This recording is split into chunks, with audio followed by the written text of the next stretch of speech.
विद्यार्थियों, आज स्तूप कला के बारे में चर्चा कर रहे हैं। स्तूप कला भारत में कहाँ प्रकाश में आई, स्तूप का निर्माण किस प्रकार हुआ, किससे संबंधित विषय थे, किस आधार पर इन स्तूपों का कब निर्माण हुआ आदि पर चर्चा कर रहे हैं। स्तूप कला शुंगकालीन मूर्ति कला का समय 184 ईस्वी पूर्व से 27 ईस्वी पूर्व माना गया है। मौर्य काल में पुष्यमित्र शुंग नामक एक सेनापति था, जो कि मौर्य साम्राज्य के पतन के पश्चात स्वयं शासक बना व उसी के उत्तराधिकारी शुंगवंशी कहलाए।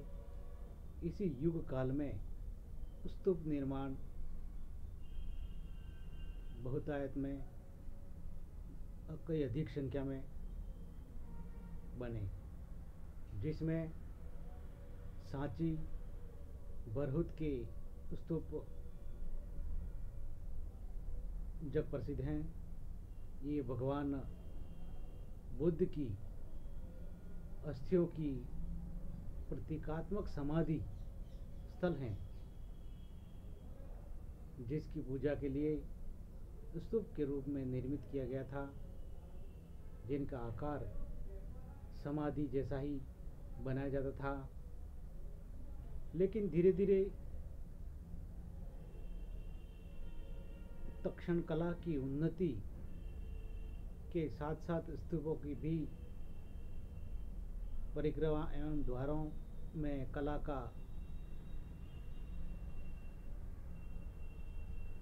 प्रदर्शन आरंभ होने लगा, जो कि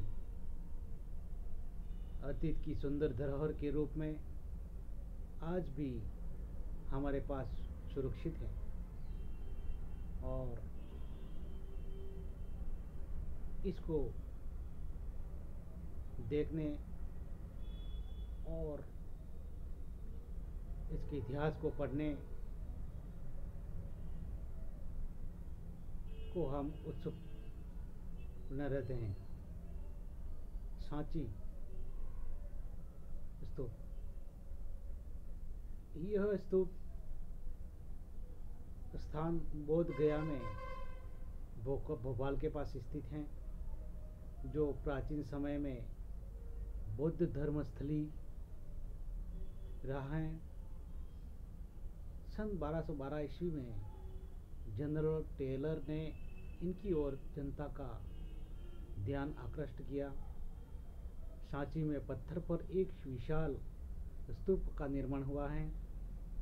अशोक द्वारा 84,000 स्तूपों का निर्माण कराया गया था, जिनमें सांची स्तूप भी एक है। सांची स्तूप का व्यास 60 व ऊंचाई 25 फीट में है। 200 ईस्वी पूर्व में इसका आकार उपरोक्त आकार से दोगुना कर दिया गया व इसकी वेदिका लकड़ी की 9 फीट ऊंची पत्थर की दीवार में बदल दिया गया।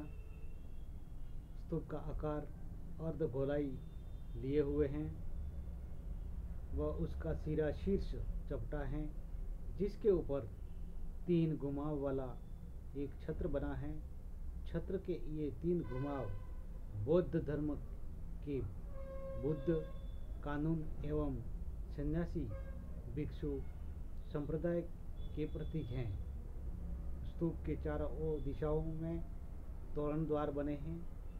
इनकी ऊंचाई 34 फीट हैं, जिन पर उन्नत शैली की कलाकारी की गई है।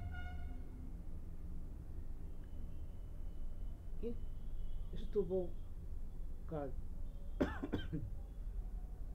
चित्रण हुआ है इन स्तूपों पर जिस प्रकार का चित्रण हुआ है उनके विषय बौद्ध धर्म पर आधारित है। संपूर्ण कला बौद्ध धर्म पर आधारित है। चित्रांकन सांची के तोरण द्वारा पर बुद्ध की उपस्थिति प्रतीकों के माध्यम से दर्शाया गया है, यथा चरण चिन्हों, छत्रों,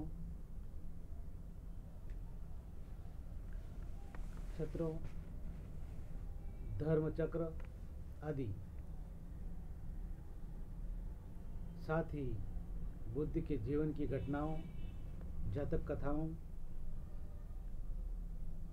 राजाओं का जीवन वृतांत, ग्रामीण जीवन, बौद्ध भिक्षु, यक्ष यक्षिणी, रक्षिकाएं, द्वारपाल, वनों के अतिरिक्त शेर, हिरण, हाथी आदि जंगली जानवरों का शिल्पांकन बखूबी किया गया है। इसके अतिरिक्त जैसे यक्षिणी त्रिभंगी मुद्रा में यक्षिणी, शाक्य मुनि की जीवनी, चमट ढुलाते यक्षों, धर्म चक्रों, त्रिशूलों, हाथियों, मोरों आदि का शिल्पांकन हुआ है। मानव व पशु फूलों व अन्य सामग्री से बुद्ध प्रतीक की पूजा का अंकन प्रसन्न मुद्रा में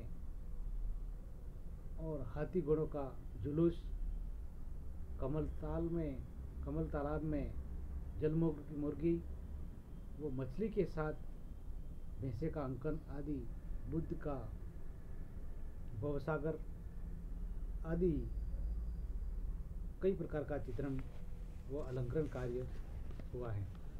सांची स्तूप की स्थिति। सांची स्तूप की समाधि वाला भाग अशोक के समय में बना था। वह बाहरी भाग तथा परिक्रमा शुंग वंश ने बनवाई। 4 तोरण द्वारा का निर्माण भी शुंग वंश में ही हुआ था। दक्षिण का मुख्य प्रवेश द्वार पहले ही बना हुआ था। प्रत्येक तोरण द्वार के शीर्ष पर 4 सिंह, हाथी व 4 बोने बने हैं, जिनके मुंह 4 अलग अलग दिशा में बने हुए। तोरणों में अलंकृत दृश्यों के मुख्य विषय। सभी दरवाजों में जो तोरण द्वार बने हैं उन तोरणों में किस प्रकार का अंकन हुआ है, चित्रांकन हुआ है, इसमें इन द्वारों में जातक कथाएं, बुद्ध के जीवन के दृश्य, बौद्ध धर्म के इतिहास की मुख्य घटनाएं, मानुषी बुद्धों के दृश्य आदि रहे हैं। जातक कथाओं में 6 दंत जातक, महाकवि साम जातक मुख्य हैं। वहीं बुद्ध की जीवन की घटनाओं में उनका जन्म, प्रथम उपदेश, महापरिनिर्वाण, 4 रथ यात्राएं, कुंडल केशों की पूजाएं, मार द्वारा प्रलोभन, भिक्षा पात्रों की भेंट, कपिल वस्तु में आगमन आदि प्रमुख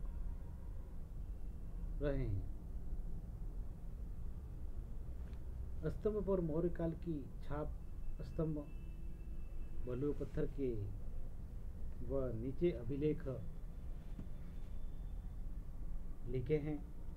पुरुष नारी को आभूषणों से सुसज्जित पारदर्शी वस्त्रों से अलंकरण, संयोजन में अतिरिक्त खाली स्थान पर फूल पत्तियों, ज्यामितिक आकारों, जलचर व थलचरों का आलेखन किया गया। संपूर्ण घटनाएं क्रमानुसार बनाई गई हैं। इस प्रकार सांची स्तूप का इतिहास व चित्रण अलंकरण को हम बड़े ही आनंद और उत्सुकता से पढ़ने और देखने को आतुर रहते हैं। विद्यार्थियों, सांची स्तूप का अध्ययन यहीं तक है। धन्यवाद।